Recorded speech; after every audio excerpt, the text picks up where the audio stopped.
안녕하십니까. 일산 아파트 거래 1등 부동산입니다. 오늘은 1216 부동산 대책에 대해서 요약해서 간단하게 설명을 드릴 예정입니다. 첫 번째, 다주택자 전세자금 대출을 막겠다는 취지로 전세자금 대출 후에 시세가 9억 원을 초과하는 아파트에 한해서 그 주택을 구입하거나 또 2주택 이상 보유 시 전세 대출을 즉시 회수하겠다는 겁니다. 왜 이런 발표를 했냐면 이른바 갭 투자를 막겠다는 취지겠죠. 그 다음에 두 번째, 주택의 불로소득을 절대 인정하지 않겠다는 취지입니다. 금융대출이 투기의 어떤 주요 자금 동원 수단임을 원천 차단하고 다주택자, 특히 고가의 1주택자 보유 부담을 강화해서 양도세 혜택을 엄격하게 제한하겠다는 겁니다. 이것도 강력한 대책이라고 볼 수 있겠죠. 그 다음에 세 번째, 종합부동산세율이 0.1에서 0.8% 인상시키겠다는 겁니다. 주택시장 안정화 방안으로 보유 부담을 시켜서 2주택 여부에 따라서 0.5에서 2.7%인 그 종합부동산세를 0.1%에서 0.3%를 올려서 총 앞으로는 0.6%에서 3.0%로 인상해서 받겠다는 취지입니다. 계속 전화가 오네요. 4. 3주택 이상 보유자 또는 조정지역 2주택자 보유자 세부담을 변동시켜서 예를 들어서 공시 가격이 한 20억이고 시가가 26억짜리 아파트를 보유하고 있다면 그 전에는 종부세 1,036만원 정도 냈었습니다. 근데 이제 이 개정 1216 부동산 대책으로 인해서 개정된 법을 적용하면 1,378만원, 즉 342만원을 더 올려서 받겠다라는 거죠. 부자들은 뭐 342만원 뭐 껌값이겠지만 부담되는 사람들도 있겠죠.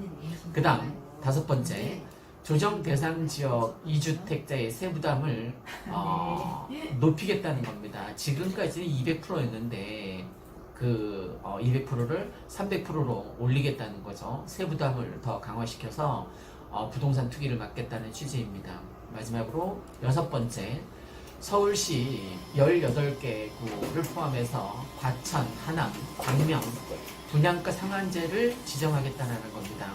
분양가 상한제라는 것은 정부가 적극 개입해서 분양을 할 때 분양가, 그러니까 1년 전에 주변에 분양했던 그 분양가에서 넘어서지 말라 이죠, 그죠? 그런데 서울 같은 경우에 20평 같은 경우에 뭐 10억이 넘지 않습니까? 그러면 1년 전에 10억에 분양했더라도 지금 1년 지난 지금은 뭐 13억, 14억 할 수 있지 않습니까? 그런데 이 분양가 상한제 적용을 통해서 야, 너네 지금 주변 시세가 13억, 14억이지만 10억에 분양해 라고 정부에서 강제적으로 개입하겠다는 겁니다. 완전 로또 분양이 되는 거죠, 그죠?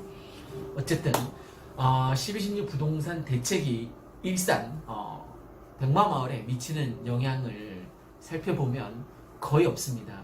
지금 현재 어떤 흐름으로 봐서는 지금 소강 상태이긴 합니다만 오늘도 갭투자 몇 건 문의가 있는 거 보면 앞으로 소강 상태이긴 하지만 갭투가 계속 진행이 될 것 같고요. 지금 백송마을을 지나서 강촌마을까지 투자하겠다는 사람들이 있습니다. 참고로 해주셨으면 좋겠습니다. 이상 일산 아파트 거래 1등 부동산이었습니다. 구독과 좋아요 부탁드립니다. 감사합니다.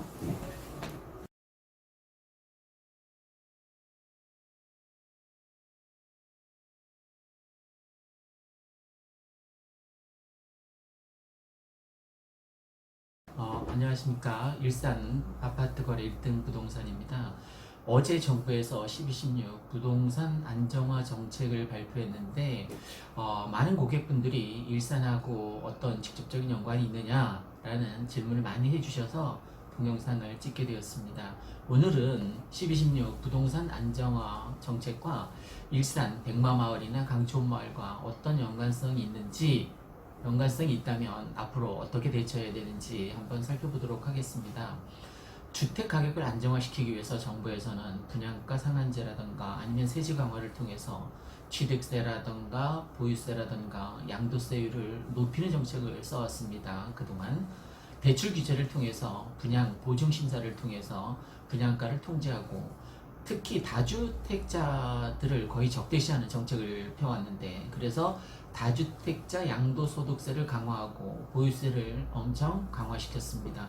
그래서 정부에서 이제 파악하고 있는 현재의 상황은, 현 정부 들어서 어제 발표가 18번째 규제 대책, 18번이나 이 짧은 시간에 규제 대책을 펼쳤다는 것은 그만큼 아파트 가격이 뛰었다라는 것을 반증하는 내용이기도 합니다. 어쨌든 18번째 규제 대책을 폈는데, 핵심 내용은 집값이 지금 정부에서 현 상황을 파악하고 있는 요지입니다. 집값이 상승세로 돌아섰다라는 것을 어제 발표해서 인식하고 있다라고 했습니다. 그리고 갭투자 수요가 증가해서 아파트 가격이 더욱더 상승하고 있다는 현실 인식도 어제 나왔고요. 가격 상승에 따른 어떤 불안 심리와 주택 거래량, 분양가 상한제에 따른 공급 부족, 그러니까 분양가 상한제를 강력하게 정부에서 추진하겠다고 하니까, 그로 인해서 이제 고객들이 어떻게 생각하냐면, 그러면 공급이 부족하게 되면 어떻게 되지? 다시 아파트 가격이 상승하겠구나라고 시장의 어떤 불안 심리를 자극하고 있다라는 현 상황도 충분히 파악하고 있습니다.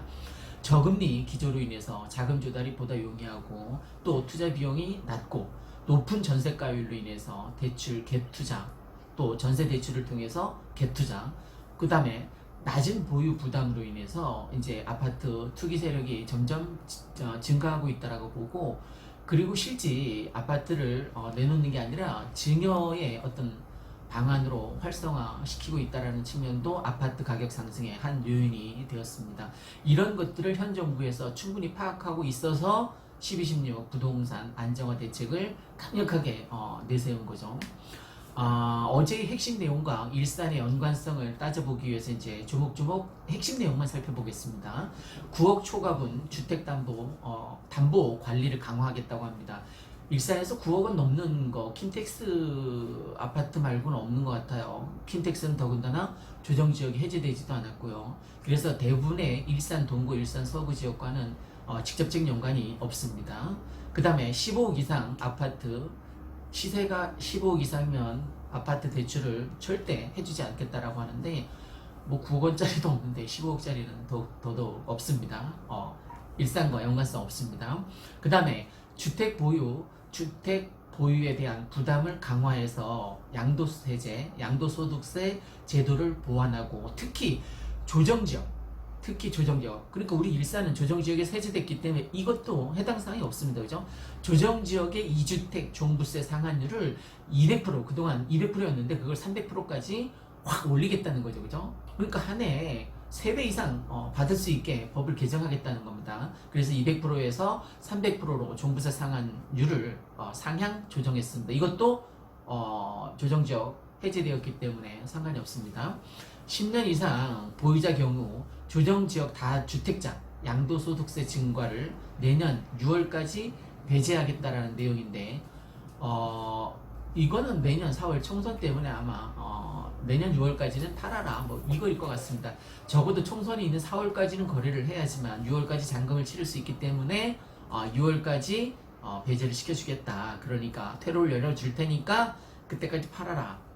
양도 소득세를 좀 깎아주겠다. 이것도 내년 4월 총선용이라고 볼 수 있는데, 그 다음에 분양가 상한제 지역을 굉장히 확대시켜 놨습니다. 그죠?